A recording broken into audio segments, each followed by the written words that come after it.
ქართული ისტორიოგრაფიისთვის დღემდე უცნობი მონაცემები ტაო კლარჯეთის ქართულენოვან სოფლებზე. ბათუმის სახელმწიფო უნივერსიტეტის პროფესორებმა რეგიონის ისტორიის და ჩვენებურების შესახებ უნიკალური დოკუმენტები მოიპოვეს.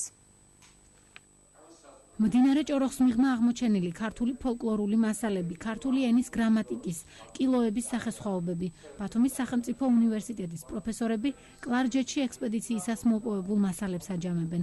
18-მდე პროფესორმა ჩვენებურების მიერ შემონახული ქართული ტრადიციების ნიმუშები 3 თვის წინ შეაგროვა. თუ აქამდე მიჩნეული იყო, რომ ევსუფიქსიანი ტოპონიმები დამახასიათებელი იყო ისტორიული არგვეთის მოსახლეობისათვის და აკაკი შანიძე მას მარგულს უწოდებს ამ კუთხის მეტყველებას, ევკილოს კვალი გასდა ამ არეალს და გადაინაცვლა ჭოროხის ხეობაშიც.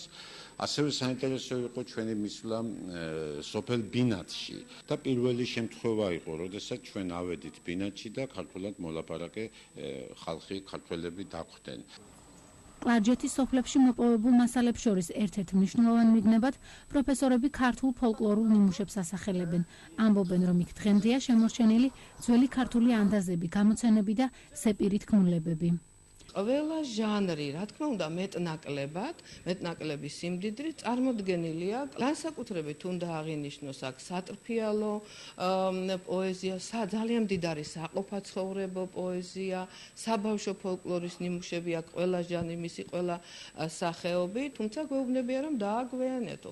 სადახართო 20 წლით ადრე უნდა მოსულიყავითო, მეზერებში წაიღეს ყველაფერიო, ჩვენმა ძველებმა.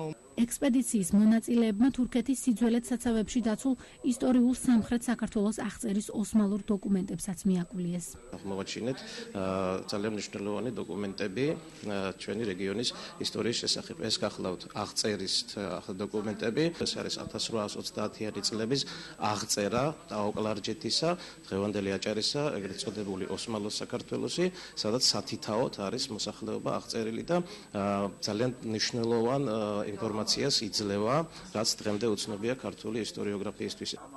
ჩვენებურების ტრადიციების შესასწავლად და ქართული ისტორიის გაბნეული ნიმუშების აღმოსაჩენად ქართველი მკვლევარები ექსპედიციებს მომდევნო წლის ზაფხულში გააგრძელებენ. უკვე მოპოვებულ მასალებს კი ისინი ერთ მონოგრაფიაში კლარჯეთში მოუყრიან თავს.